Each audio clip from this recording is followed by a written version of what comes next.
Do We that. have a special time to show diversity with Delilah. Yay, Woo! Yeah. yay! All right. What's up?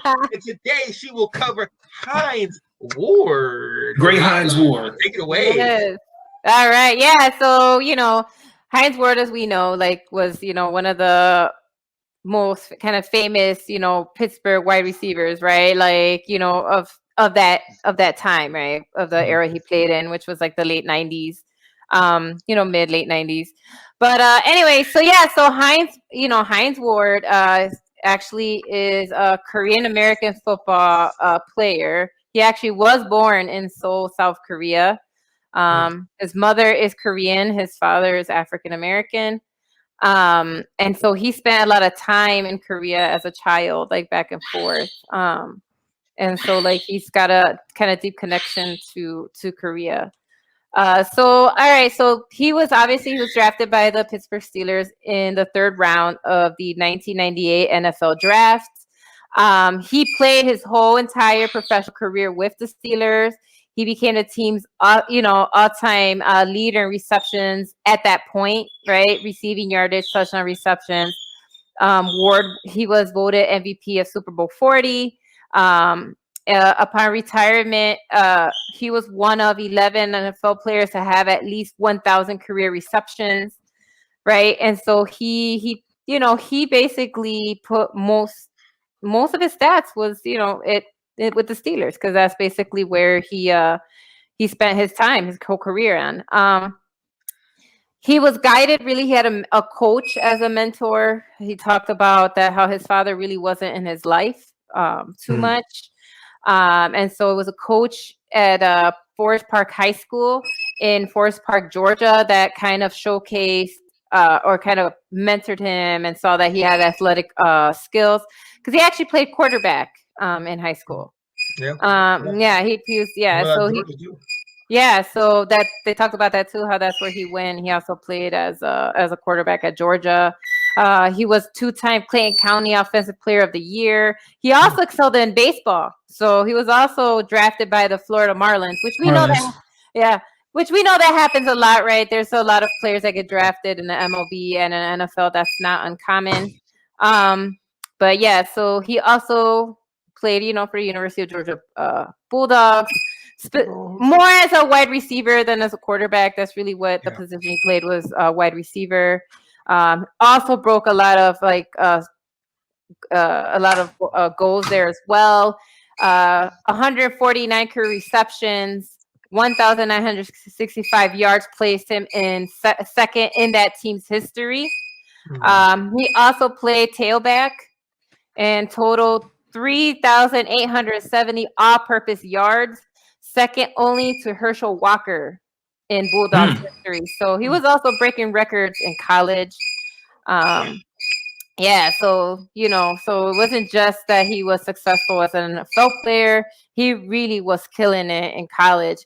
In 96, Ward had 52 receptions for 900 yards, also ran 26 times for 170 yards. In 1997, he hauled 55 passes for 715 yards, scored 6 touchdowns, ran 30 times for 223 yards, getting all SEC honors in the process. So basically, he was just killing it even in college, right? That's basically, where he lost his value is because he got hurt as a child. He didn't know that it was a big deal, but apparently he hurt his ACL riding a bike when he was younger, and they didn't discover that until, he got hurt as a college player. And so that dropped his value, because that's why he got picked so low in the draft, because they actually saw him being picked going higher.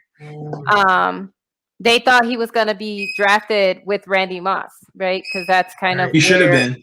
Yeah, and so, but what happened was, again, because of his injuries, his value dropped, and so the Buccaneers were actually looking at him, but they drafted Jacquay Green instead, and then Pittsburgh, and so That's who they picked instead. There you go. Hey, Sam Bowie before Michael Jordan. These things happen. What are you going to do, right? Yep. Right. Absolutely right. And so then Ward was selected by the Steelers. In the third round, he was 92nd overall. So again, he was supposed to go higher, but because of the ACL issue, his value dropped. But as we saw, he didn't matter, right? Because he went and killed it with Pittsburgh. So exactly, that's true. Yeah. So Ward played 14 seasons for the Steelers. So that's basically his whole career. He was with them at Super Bowl 40 and Super Bowl 43. So he does have 2 Super Bowl wins with them. He's got 12,083 career receiving yards, which also ranks him first in that franchise, which ranks him with John Stallworth and Lynn Swann.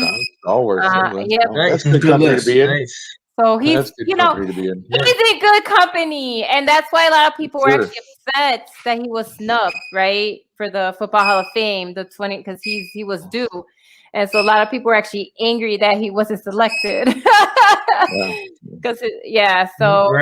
People were upset that he wasn't chosen. So he was we were talking about that earlier, how he was the MVP of Super Bowl 40. Yeah. So so I think that it's again a stellar guy, because he also became an advocate, right? It wasn't just, we know that, right? We see that a lot. So it wasn't just football for him. He was very outspoken about being a mixed race person and how they would make fun of him, and he's like that they used to call him Jackie Chan and stuff like that. And so he does a lot for both the Black and Asian communities, and so he does a lot for anti-racism on both forefronts. And so that's not just it's not just about football. He also coached for a little bit, right? You guys know he was assistant coach for a little bit.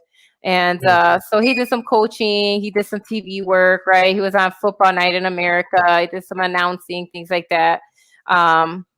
And so I just felt like he wanted to talk about Hines Ward and show his value. But he was actually, I don't know if people know, but he was appointed by President Obama to be on the advisory commission on Asian Americans and Pacific Islanders. So he also worked in the Obama administration, So that's right. Yeah, he did. I remember that. Okay, yeah, he did. So, he did. Oh wow. So he's he dipped his toes in a lot of stuff, right? So it wasn't just about football. It really was important for him to actually become part of, like other things, right, outside of football. And so hopefully next year he gets inducted into Football Hall of Fame. I understand why people were upset. He should be in the Hall of Fame. Yeah, he should be for sure. Yeah, they definitely should be. So a lot of people are upset he's still not there, and so hopefully next class, hopefully 20. They'll rectify that. Right. Yeah, hopefully he'll I'm be just glad he inducted. didn't fight for Cordell Stewart to be a starting quarterback. No, Cordell Stewart. He was on that college team with Champ Bailey. Champ Bailey. Yep, No, not the Champ Bailey. He played corner for the Redskins, right? Was that Champ Bailey? That we made that one-for-one trade with Clint Portis. Yeah. Oh, the Clint Portis. Yes. If you don't remember. You know what? He was also on Dancing with the Stars. He just Stars, right? Hines Ward. Oh, that's right. He was on Dancing with the Stars. Yeah, exactly. Hines Ward is out there having fun in his retirement. I think he was on Swapping Parents too, something like that. What, Wife Swap? One of those? Wife Swap. That's what he was on. I believe it was. Wife Swap? I didn't know that. I knew Dancing with the Stars because I like that show. Wife Swap. Shout out to Brandon Gardner. He's watching us. He said he should be in the Hall of Fame, no doubt. But nominations have been stacked lately with all the good names. So and a lot of times there are a lot of people that will get left out because that's true. There's a lot of people that are trying to go in. Yeah. So, and I love it. Yo, thank you so much for that, Delilah. Especially with everything that's going on right now. I think that is the specific person that you pick, being that he is Black and half Asian American. That's something that needs to be told right now because, unfortunately, we do have some messed up stuff going on to our brothers and sisters of Asian American descent. So, keep them lifted up, and definitely like Hines Ward. Love that. I love that. But